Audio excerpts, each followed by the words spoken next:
Something people don't talk about in public anymore. Pussy farts.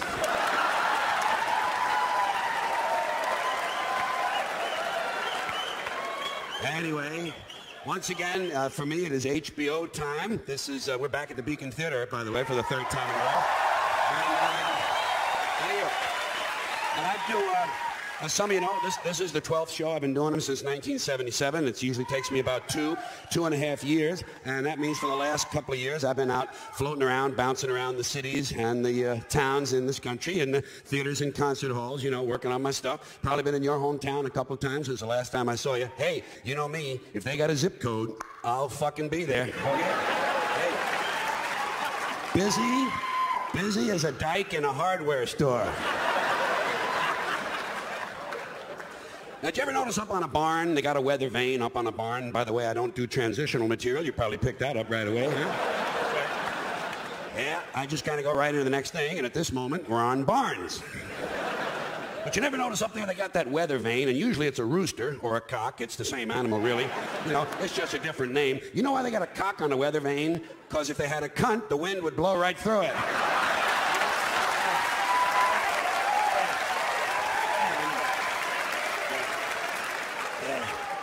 Well, a lot of people don't know that. That's why I travel around so much. I'm here to entertain and inform. Reminds me of something my grandfather used to say to me, you know. He'd look at me and he'd say, I'm going upstairs and fuck your grandma. He's just a really honest man, you know. He wasn't going to bullshit a 4-year-old. Now, folks, before we get too far along here tonight, there's something we got to talk about. Everybody knows what it is. It's in the air. It's in the city. And naturally, I'm talking about the events of September 11th and everything that's happened since that time. And the reason we have to talk about it is otherwise, it's like the elephant in the living room that nobody mentions, you know? I mean, yeah, there it is sitting on the fucking couch. Nobody says a word. It's like if you're at a formal garden party and you go over to the punch bowl and you notice that floating around, there's a big turd. And nobody says a word about it, you know? Nobody says, lovely party, Jeffrey, but there's a turd in the punch bowl. So we got to talk about it, if nothing else, just to get it out of our way so we can have a little fun here tonight, because otherwise, the terrorists win. Don't you love that stuff? Yeah, that's our latest mindless cliche. Go out and buy some jewelry and a new car, otherwise the terrorists win. I'll tell you.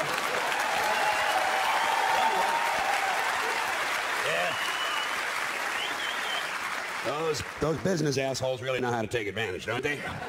So here's what I'm thinking, folks. By now, everybody's supposed to know that when it comes to survival, staying alive, you know, you have to be, you can't be too picky and choosy about the company you're going to keep. You know, sometimes you have to cooperate with some kind of unsavory people. People you don't like, people you don't trust, people you don't respect, the kind of people you might not even invite into your own home.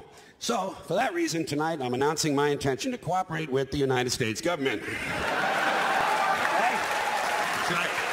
Now listen. Yeah. I'm even thinking of lending my support to Governor Bush. Good old Governor Bush. I'm hoping he does a good job. If he does, maybe we might think of electing him president in 2004, okay? Now, The reason for my decision is a fairly simple one. I mentioned it already. Survival, okay? And in order to learn that, Mother Nature, yeah? Always took my cue from nature. I realized some time ago that, I'm not separate from nature just because I have a primate brain, an upper brain. Because underneath the primate brain, there's a mammalian brain. And beneath the mammalian brain, there's a reptilian brain. And it's those two lower brains that made the upper brain possible in the first place. Here's the way it works. The primate brain says, give peace a chance. The mammalian brain says, give peace a chance, but first let's kill this motherfucker. And the reptilian brain says, let's just kill the motherfucker, go to the peace rally, and get laid.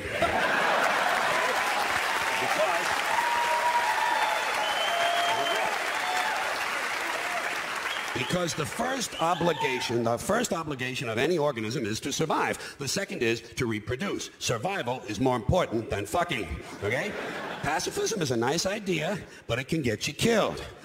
We're not there yet, folks. Evolution is slow. Smallpox is fast, all right? Now, the government has asked all of us to come up with suggestions and ideas that we might have for helping to fight terrorism. That'll give you an idea how much shit they have on the shelf, okay? Yeah? And like any good citizen, I'm ready with my suggestions. Now, first of all, overseas, in Afghanistan, I think you have to use the most powerful weapon you have. In this case, chemical warfare of a type never used before. And I'm talking about the Flatulent Airborne Reaction Team. F-A-R-T, fart. Here's what you do. You take thousands of overweight male NFL football fans, okay? Thousands of them. We're going to start with a nucleus of Giants fans and Jets fans. You've got to start with that nucleus. Now, it might be necessary to include some Bills fans and Eagles fans too, okay? This is war. You can't be choosy. And I'm also thinking about getting some of those big fat cocksuckers who root for the teams in the NFC Central, Chicago Bears fans, Green Bay Packer fans, guys who eat a lot of bratwurst, okay? And all these guys have to be over 200 pounds.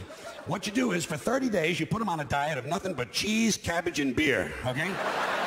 That's all they get for 30 days. For many of these men, this will not be a new diet. You fill them up with cheese and cabbage and beer, and you drop them into Afghanistan, where they commence chemical warfare of the highest order. You send 3-man fart squads into every cave and tunnel in Afghanistan. Just send them in there, all right? Then that's all. Smoke them out. That's right. Yeah. These good citizens will release horrendous, deadly farts. The kind of fart that could kill cancer. The kind of fart that comes in handy if you have something that needs welding. The kind of fart that if you let one go at home, 30 minutes later your plants are all yellow. The kind of fart that after 2 or 3 days you begin to realize there are no more birds in your neighborhood. A fart that would eat the stitching out of Levi's. Can I get away with one more fart joke here? The kind of fart whereby the Centers for Disease Control declares your pants a level 5 biohazard. Okay? Yeah. That takes care of overseas. All right. Now, that's overseas. On the domestic side, in this country, and before I tell you my plan for the domestic side, I want to, because it does come from a kind of New York frame of mind, I want to mention my New York credentials, and they are as follows. I was born on this island, Manhattan Island. Therefore, I was born in New York City, New York County, and New York State. City, county, and state. And besides that, and on top of that, I was born at New York Hospital on East 63rd Street. But here's the capper. Here's something you don't know. You know where I was conceived? Rockaway Beach. Rockaway. That's right. In a hotel on Beach 116th Street called Curly's Hotel. 1936. So if you hear or see anything later on about New York, you'll know my credentials are in good order. Here's what you do domestically. You take Don Imus's advice. And you tell Liz Tommy Thompson and Tom Ridge, good try, nice going, we'll see you later. And in charge of the whole domestic thing, you put Rudolph Giuliani, an Italian from Brooklyn, okay? Now, okay. All right. Now, let's have a little fun here tonight. Let's do the show that I was planning on right up till September 10th. And it starts by me explaining to you that a lot of you know this already, I don't talk about myself very much in my shows. It's really not my style. But I had an incident in traffic recently that I think I ought to tell you about. And there are a couple things about me you ought to know first. I drive kind of recklessly. I take a lot of chances. I never repair my vehicles, and I don't believe in traffic laws.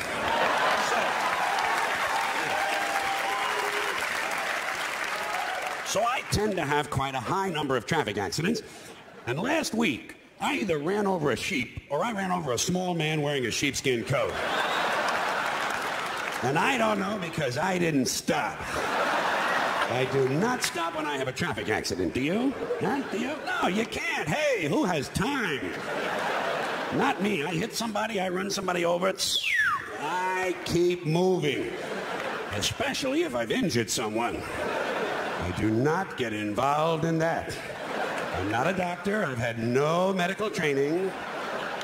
I'm just another guy out driving around looking for a little fun, and I can't be stopping for everything.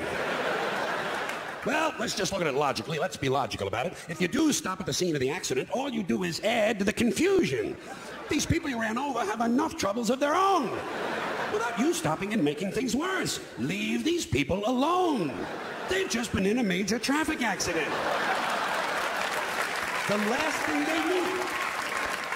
thing they need is for you to stop and get out of your car and go over to the fire, because by now it is a fire, and start bothering them with a lot of stupid questions. Are you hurt? Well, of course they're hurt. Look at all the blood. You just ran over them with a 1.5 tons of steel. Of course they're hurt. Leave these people alone. Haven't you done enough? For once in your life, do the decent thing. Don't get involved. Well, in the first place, it's none of your business. None of your business. The whole thing took place outside of your car. Legally speaking, these people you ran over were not on your property at the time you ran them over. They were standing in the street that is city property. You are not responsible.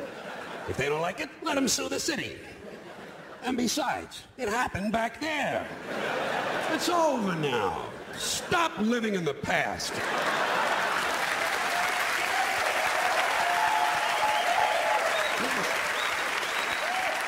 Do yourself a favor, count your blessings, be glad it wasn't you. And I'll give you a practical reason not to stop. You need a practical reason? If you do stop, sooner or later the police are going to show up. Is that what you want? Huh? Waste even more of your time standing around filling out forms, answering a lot of foolish questions, lying to the authorities? And by the way, who are you to be taking up the valuable time of the police department? These men and women are professionals. They're supposed to be out fighting crime. Stop interfering with police. And besides, didn't anyone else see this accident? Huh? Are you the only one who can provide information? Surely the people you ran over caught a glimpse of it at the last moment. So let them tell the police what happened. They were a lot closer to it than you were. There's no sense having two conflicting stories floating around about the same dumbass traffic accident. Things are bad enough. People are dead. Families have been destroyed. Time to get moving. Now, on the other hand, if I should be out driving around looking for a little fun and I see an accident, one that I'm not involved in, I stop immediately. Well, I want to get a good look at what's going on. I enjoy that sort of thing. Someone else is injured. I want to take a look. I am Curious George. You know?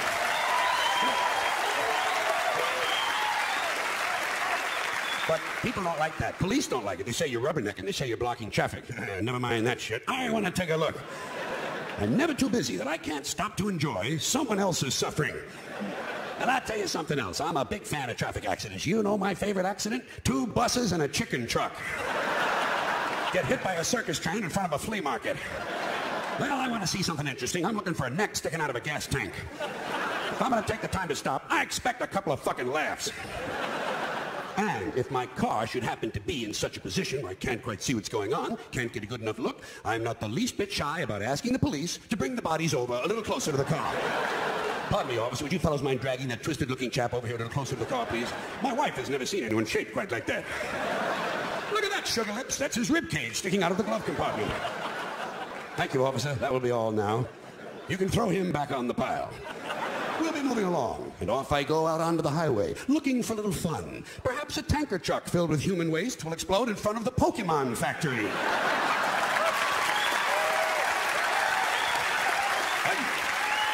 I appreciate that. Yeah. Reminds me of something a third-grade teacher said to us. She said, you show me a tropical fruit, and I'll show you a cocksucker from Guatemala.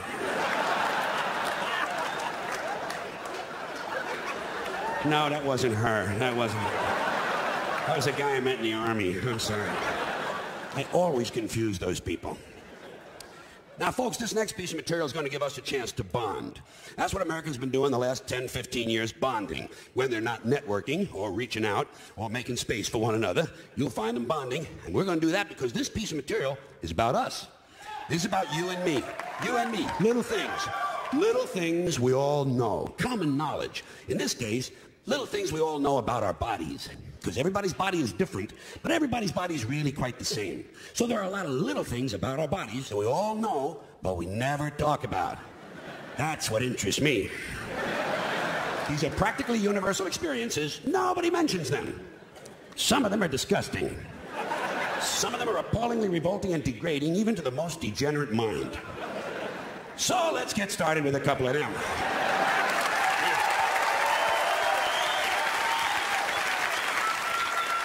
You ever get lip crud? You ever get that crud on your lip? It's kind of a sticky film, kind of a gooey coating. You know, if it dries a little bit, it's kind of a cruddy, gummy, flaky, crusty shit kind of thing. Starts in the corner of your mouth, works its way on down your lip, and if it's really bad, the corners of your mouth look like parentheses. Do you ever have that? Yeah. Lip crud. When you want to get rid of it, it's a real simple operation, isn't it? It's low-tech shit. Thumbnail, that's all you need. Simple tool, ain't it? You just scrape that shit off. That's all. You just scrape it on down, scrape it on down. Hey, never mind those people at the bus stop. If they knew anything, they wouldn't be riding the bus. Fuck them in the mouth, scrape it on down, scrape it on down. Yeah, you just kind of scrape that shit on down, and then you take it and you roll it up into a little ball, and then you save that son of a bitch. I save my lip crud. I save everything that comes off of my body, don't you? At least for a little while. Don't you look at things when they first come off of you? Huh? Aren't you curious? Don't you spend 5 or 10 or 15 minutes studying something, trying to figure out what the fuck it is and what it's doing on you in the first place? Sure you do. You don't pull some disgusting-looking growth off of your neck and throw it directly into the toilet. You want to know what the fuck it is. Besides, you never know when you're going to need parts. Isn't that true? Do you ever see these guys on TV? They're in the hospital. One guy's waiting for a kidney, another guy's waiting for a lung. Fuck you, I've got shit at home. I've got a freezer full of viable organs. I have 2 of everything ready to go. What do you need, a spleen, an esophagus? How about a nice used ball bag, huh? Come on. Good condition, one owner. He only scratched it on Sundays. Come on, take a chance. It's true. You want to know what something is. You don't spend 15 minutes peeling a malignant tumor off of your forehead just to toss it out the window, sight unseen, into the neighbor's swimming pool. No. You take a good long fucking look at it, don't you? Holy shit, look at this thing. God damn, holy jumping fucking Jesus, look at this thing. Honey, come here, look at this, honey, yo. Hey, yo, honey, yo. Hey, fuck the rice-a-roni, get in here. Look at this thing. Look, this was a part of my head a minute ago. Not anymore, I pried the bastard off with paint thinner and a Phillips head screwdriver. But look at it, look at the colors in it. It's green, blue, yellow, orange, brown, tan, khaki, beige, bronze, olive, neutral, black, off black, champagne gold, Navajo white, turquoise, and Band-Aid color. Plus, it's exactly the same shape as Bosnia. If you leave out the little section where the Croatians live. I'm not throwing this bastard away. It might become a collectible. Dial up those dickheads on eBay. We'll make some fucking money on this thing. Well, I tell you, it's just natural curiosity. It's just everyone has it. You're curious. You're curious about yourself. You're curious about your body. So you're curious about little parts that come off of you. Toenail clippings are a good example. Toenail clippings, and I'm even going to set the scene for you. You're sitting on the bed at home one night, and something really shitty comes on TV. Like a regularly scheduled primetime network program. You say, well, I'm not going to watch Raymond Blows the Milkman. I'm going to clip my fucking toenails. So you start to clip your toenails, and every time you clip one of them, the clipping part flies far away. You ever notice it? Boom, boom, boom. These things fly all over the bed. And when you're finished clipping, you have to gather them all back into a little pile. Don't you? Yeah, you can't leave them on the bed. They make little holes in your legs. You don't need that shit. You have to gather them all back into a little pile. And do you ever notice this? The bigger the pile gets, the more pride you have in the pile. Look at this shit, honey. The biggest pile of toenail clippings we've had in this house since the day the Big Bopper died. Call the Museum of Natural History. Tell them we have a good idea for a diorama. And then you look for the largest toenail clipping of all, the biggest one you can find, and you bend it for a while, don't you? Yes, you do. You bend it. You squeeze it. You play with it. You have to. Why? Because you can. Because it's still lively and viable. There's moisture in it. It just came off of your body. It's almost alive. You ever try to save your toenail clippings overnight? Huh? Did you ever put them in the ashtray? Try to save them till the morning? It's no good. They're too dry. You can't bend them in the morning. Fuck them. Throw them away. Who needs unbendable toenails? Not me. Bullshit. Fuck you up. Yours get laid. Eat shit. Drop dead. Jack me off. Suck this. I don't need parts that badly. I'm not that sick. I'm not that sick. Yes, sir. That's right. Little things. You got it. You got it. Little things. Little things that come off of you, and your curiosity about them, especially if it's something you can't see, well, it's still on you. Know what I mean? You ever been picking your ass?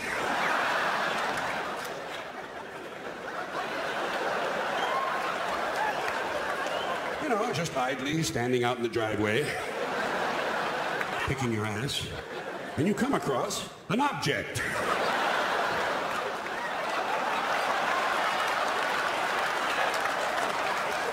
Honey, come here. You want a couple of hits off of this? While it's still fresh? Let me ask you something. Did we eat at Kenny Rogers' restaurant again? Well, I don't remember ordering anything that smelled like this. I believe this is a shit burger. Smells like a burger, tastes like shit. Actually, it smells like Ethel Merman. Call that Andrew Lloyd Webber fellow. Tell him we have a good idea for one of those fine shows he's always putting on Broadway. Then give me the scrapbook. This son of a bitch is going right next to that toe jam we found at the Gator Bowl. All because you couldn't see it while it was still on you. Here's something else you can't see while it's still on you. Little scab on the top of your head. Did you ever have that? Sure you have. A little scab, top of your head. Not a big red blood scab like you get when someone at work hits you in the head with a fucking Stilson wrench. Just a little dry spot, a little scaly spot. You find it one day by accident when you're scratching your head. You come across it as if by good luck. Whoa, hot shit, a fucking scab! I love fucking scabs. This is going to be a lot of fun. I can't wait to pick off my scab and look at it. Oh boy, oh boy. Oh boy, oh boy. Oh boy, oh boy, oh boy, oh boy. I can't wait to pick off my scab and put it down on a contrasting material such as a black velvet tablecloth in order to see it in greater relief. Oh boy, oh boy. I can't wait to pick off my scab. This is going to be like... Wait. It's not ready to come off yet. It's immature. It's still not ripe. It's not ready for plucking. I saved this for Thursday. Thursday will be a good day. I'll have half a day of work on Thursday. I'll come home early. I'll masturbate in the kitchen.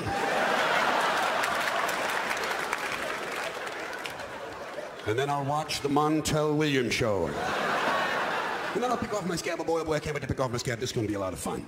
So you wait, and you wait, and you wait, and you wait, and you wait. And you try not to knock it off by accident with the little plastic comb you bought in the vending machine at the Easy Living Motel with the two skanky-looking chicks who gave you the clap that night. And now Thursday arrives, and it's harvest time. Harvest time on your head. You come home early, you masturbate, but you do it in your sister's bedroom just to give it an extra thrill. You know what I mean? And then you watch the Montel Williams show. Pretty good topic. Women who take it up the ass for 50 cents. Well, not the best show he's ever done, but you know something? Not bad either. Now it's time to go get this little bastard, but you want to go carefully. You want to pick the scab off evenly and carefully around the perimeter of the scab so that it lifts off all in one piece. You don't want it to break into pieces. Who needs a fragmented scab? Not me. Bullshit. Fuck you up yours. Get laid, eat shit, drop dead, jack me off, suck this. I don't need parts that badly. I'm not that sick. What you really want, what you really must have, what you really need is a complete whole scab you can put down, study, look at, make notes on, and perhaps write a series of penetrating articles for Scab Aficionado magazine. Who knows? You might rise to the top of the scab world in a big hurry. It's a small community and they need people at the top. I sense I've gone too far. So I quit while I'm ahead, and I'll change the subject. This is something I probably told you before. I never fucked a 10. Never fucked a 10. But one night, I fucked 5 2s.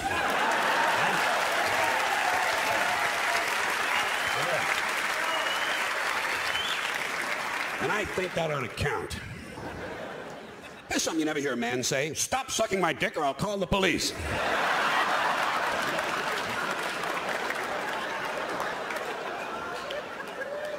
Now, something else a lot of you are aware of. Those of you with illegal cable hookups will be aware of the fact that one of the things I like to do in my shows is complain. You know, it's kind of a motif for me, complaining. And of course, this weird culture we live in leaves you no shortage of things to complain about. So this next piece of material, like most good ideas, is fairly simple. It's just a list of people who ought to be killed.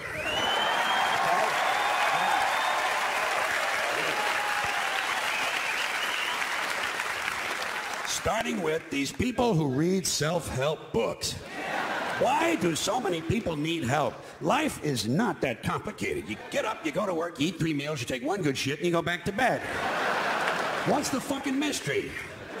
And the part I really don't understand, if you're looking for self-help, why would you read a book written by somebody else? That's not self-help. That's help. There's no such thing as self-help. If you did it yourself, you didn't need help. You did it yourself. Try to pay attention to the language we've all agreed on.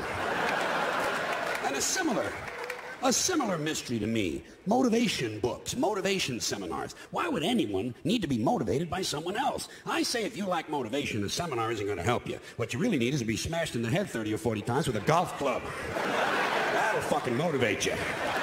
Or else at least get you up and moving around the room. You know, locate your socks, shit like that. Get the day rolling. Motivation is bullshit. If you ask me, this country could use a little less motivation. The people who are motivated are the ones who are causing all the trouble. Stock swindlers, serial killers, child molesters, Christian conservatives. These people are highly motivated. Highly motivated. But anyway, I think motivation is overrated. You show me some lazy prick who's lying around all day watching game shows or stroking his penis, and I'll show you someone's not causing any fucking trouble, okay?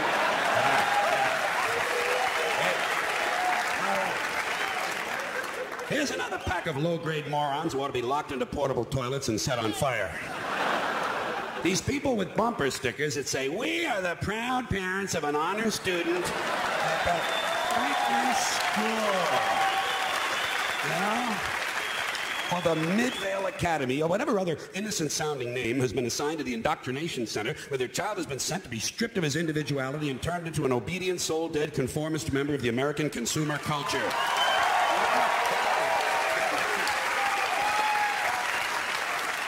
Proud parents. What kind of empty people need to validate themselves through the achievements of their children?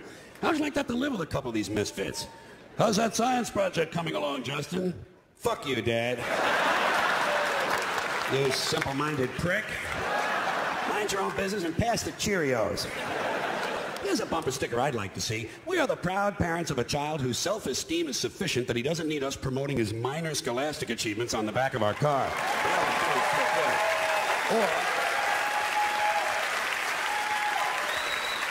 Or we are the proud parents of a child who has resisted his teacher's attempts to break his spirit and bend him to the will of his corporate masters.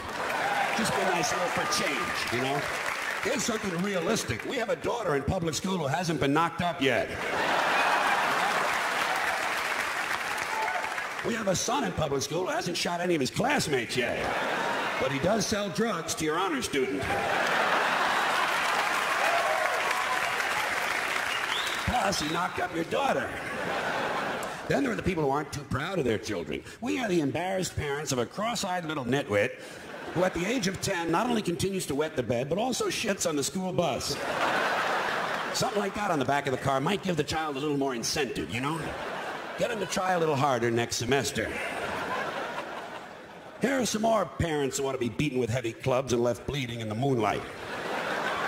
These are the ones who carry their babies around in these backpacks or front packs or slings or whatever these devices are called that are apparently designed to leave the parents' hands free to sort through high-end merchandise and reach for their platinum credit cards. Because it's always these upscale, yuppie-looking Greenpeace, environmentally conscious assholes who have them on, you know?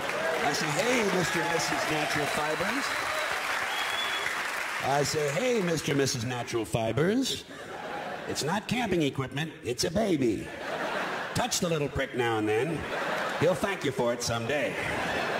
These are the same people who sort their garbage, jog with their dogs, and listen to Steely Dan. You know? You just like to take them out deep into the forest and disembowel them with a wooden cooking spoon. There are some more people who ought to be smashed across the face repeatedly with a piece of heavy mining equipment. These grown men who refer to their fathers as "my daddy." You know? Yeah. Gee, you hear a lot of this stupid shit in the South. These rebel assholes, you know? "My daddy, yeah, my daddy." Well, you know what my daddy used to say? My daddy used to say, blah, blah, blah, blah, blah, blah, blah, blah, blah, blah, blah, blah, blah. Oh, he did he? Well, wasn't that fucking enlightening? My daddy used to say, "Fuck your daddy." Fuck your daddy. In his wrinkled, rusted, rural country asshole. Grow up, Billy Joe, Carl, Bob, Danny, Frank. You're not 6 anymore. More like 9. Here's another unfortunate pack of mutants who ought to be penciled in for a sudden visit from the angel of death. these guys who can't tell you about a phone call they had without giving you this shit. The fucking pinky and the thumb. Like they attended mime college. Studied under Marcel Marceau. So I call her up, you know? And I'm talking to her. And she fucking hangs up on me. So I hang up on her. And she calls me back. I fucking hang up again. I say, hey, Bruno, thanks for the visual aid. But we all understand the concept of the telephone. You hold it in your hand, you talk into it. Excuse me, Bruno, incoming call. Oh, hey, it's for you.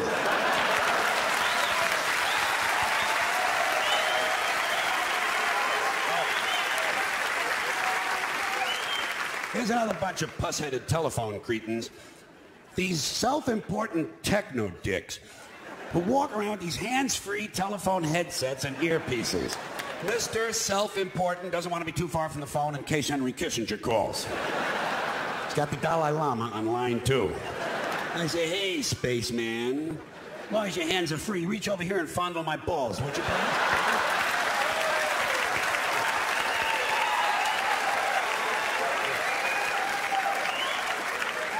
And answering machines, starting with these people who think it's cute to let their children record the outgoing message.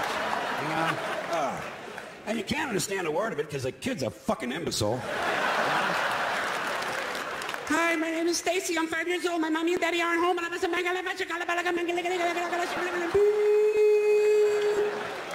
Here's my message, Stacy.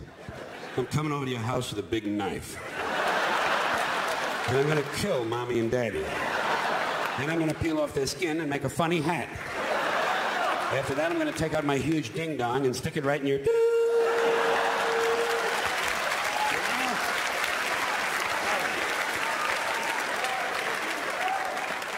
These are the same parents who at Christmas time send you pictures of their children. Pictures you didn't ask for and you don't want. But it is fun throwing the pictures away, isn't it? I don't even look at the fucking Christmas card. Who's this? Luann is 12 this year. Fuck Luann.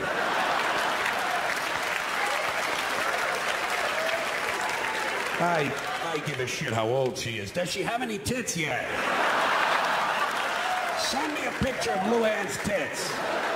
Then I know I'm gonna have a happy new year, too.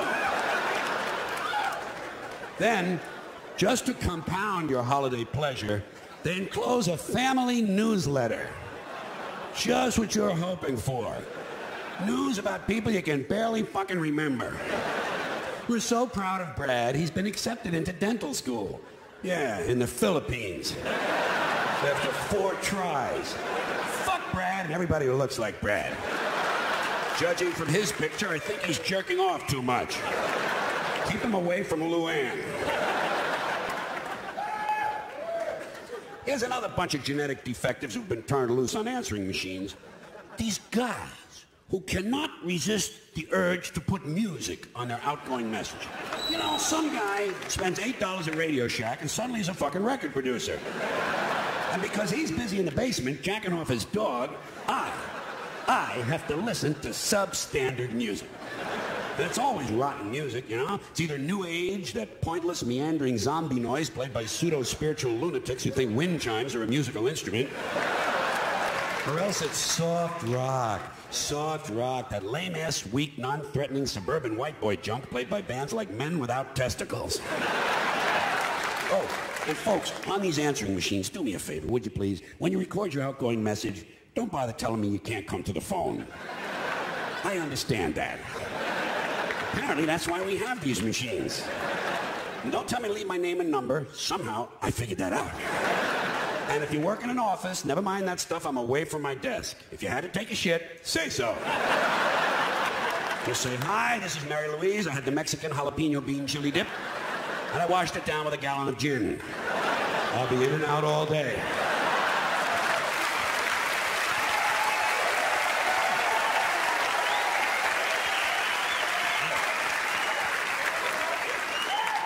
There are some more people who ought to be strapped into chairs and beaten with hammers. People who wear visors. Let me ask you something. What the fuck is the point in wearing half a hat? Either get a hat or don't. No one's interested in the top of your head. Go back to the store and tell them to give you the rest of the hat. They cheated you. Better still, get yourself one of them little Jewish hats and sew it to your visor. Then you got yourself a full-fledged fucking hat, my friend. Here are some more musical vermin whose mothers we wish had had medical plans that included abortion. These singers who think they're so special, they only need one name. Bono, Sting, Jewel, Tiffany, Prince. What a crock of shit. Get a fucking last name, would you please? I got a nice two-word name for you. Pretentious cocksucker. How do you like that? Bono, Sting. It's not bad enough the music sucks, but with no last name, you can't find out where they live to throw a fucking bomb through their window. It's frustrating. There are some more people who deserve an inoperable tumor at the base of their spines. These guys who fly around the world in a fucking balloon. You know, what is this, 1850? Get a fucking airline ticket, will you please? When are the media going to realize no one's interested in some rich trouser stain who's so bored he's got to fly around the balloon all day? I hope the next guy gets hit by lightning. He flies around in little fart circles.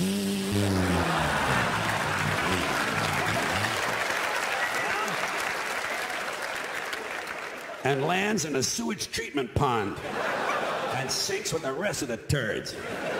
Mr. Lighter Than Air. Here is another pack of jack-offs who ought to be strangled in front of their children. People who pay for inexpensive items with a credit card. You know, folks, take my word for this. Raisinets is not a major purchase. Get some fucking cash together. No one should be paying a bank 18% interest on Tic Tacs. And you're holding up the fucking line, too. Some dorky-looking prick with a fanny pack waiting to be approved for a bag of cheese doodles. I need this like I need an infected scrotum. Get some fucking money. Next guy ahead of me online pays for Newsweek with a credit card is getting stabbed in the eyes.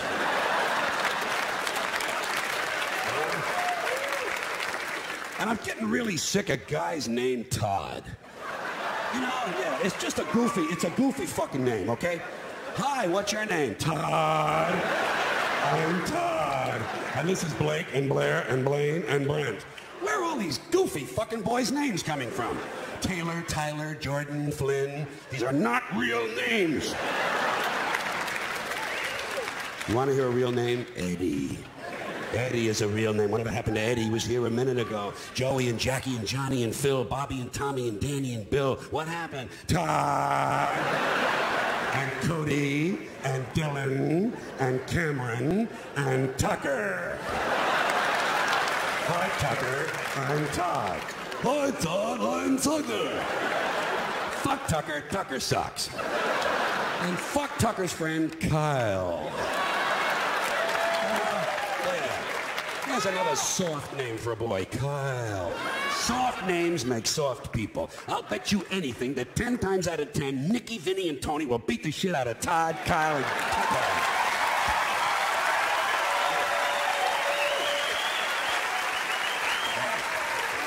Thank you very much.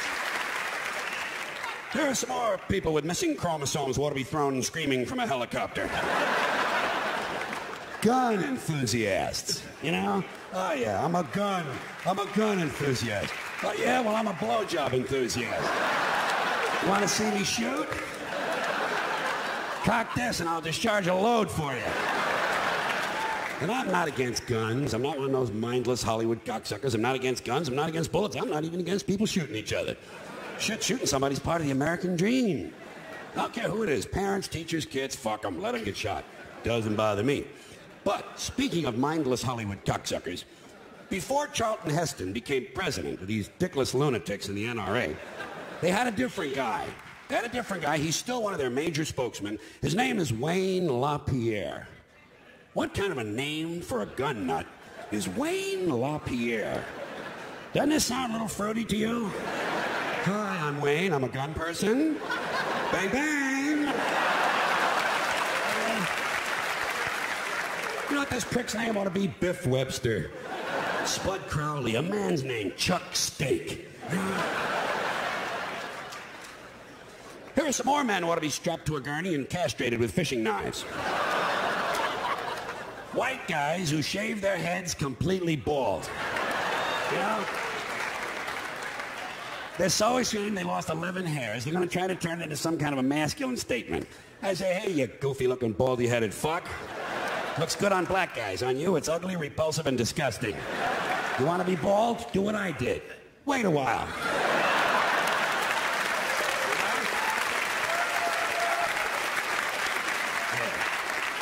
Meantime, there's no excuse for running around looking like a freshly circumcised dick. And just to wind up this little group of complaints, finally, this is a group of social criminals. These people in the space program. Nassholes, I call them.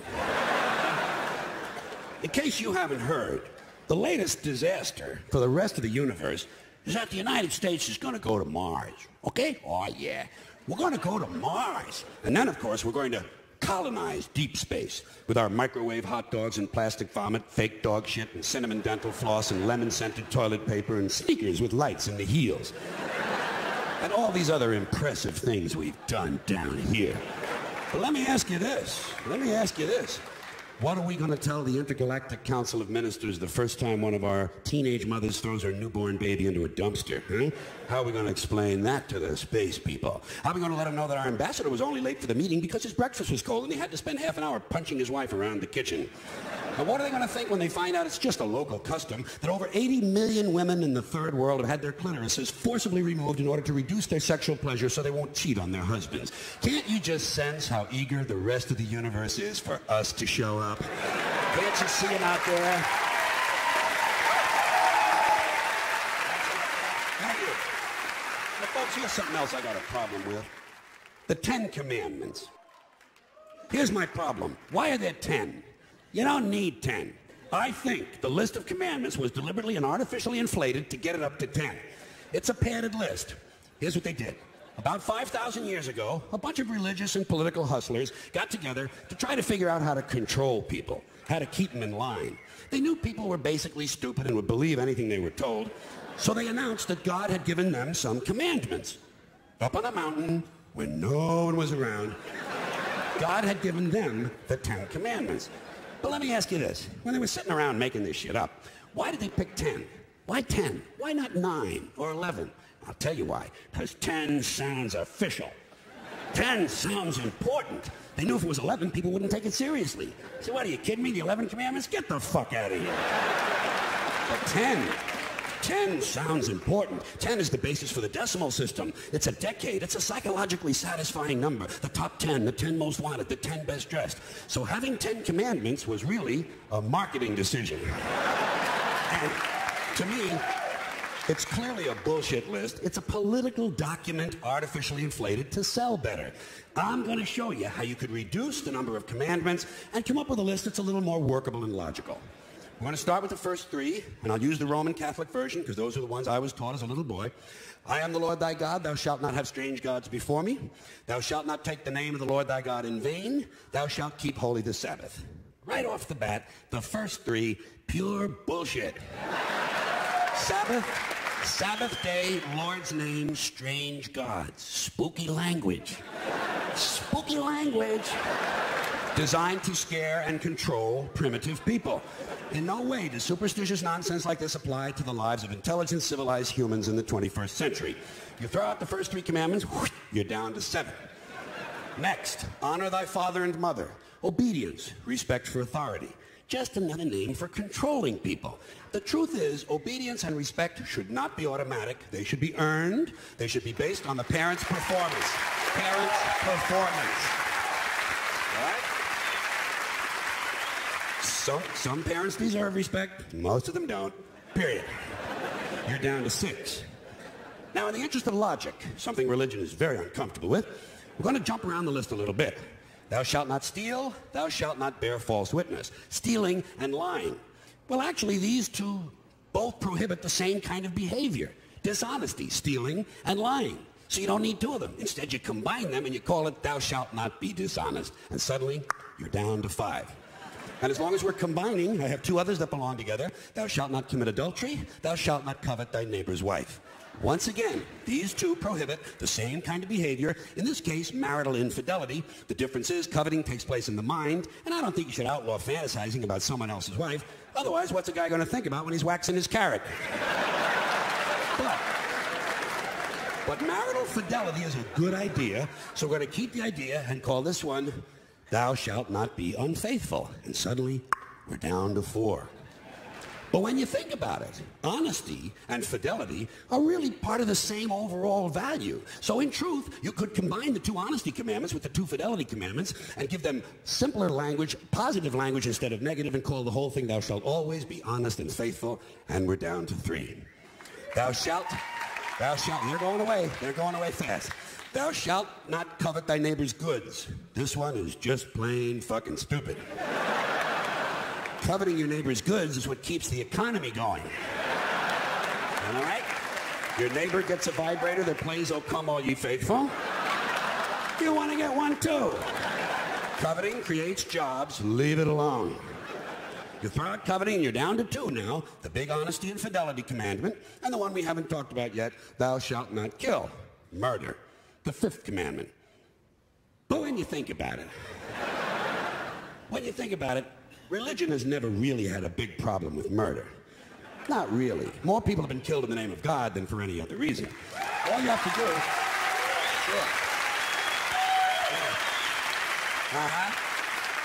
All you have to do is look at Northern Ireland, the Middle East, Kashmir, the Inquisition, the Crusades, and the World Trade Center to see how seriously the religious folks take thou shalt not kill. The more devout they are, the more they see murder as being negotiable.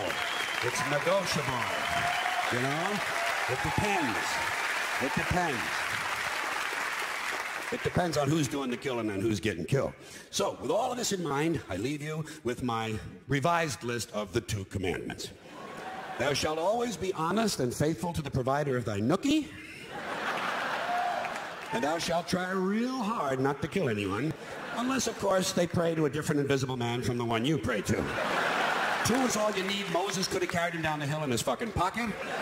And if they had a list like that, I wouldn't mind those folks in Alabama putting it up on the courthouse wall. As long as they included one additional commandment, thou shalt keep thy religion to thyself. Thank you, everybody. Thanks for coming.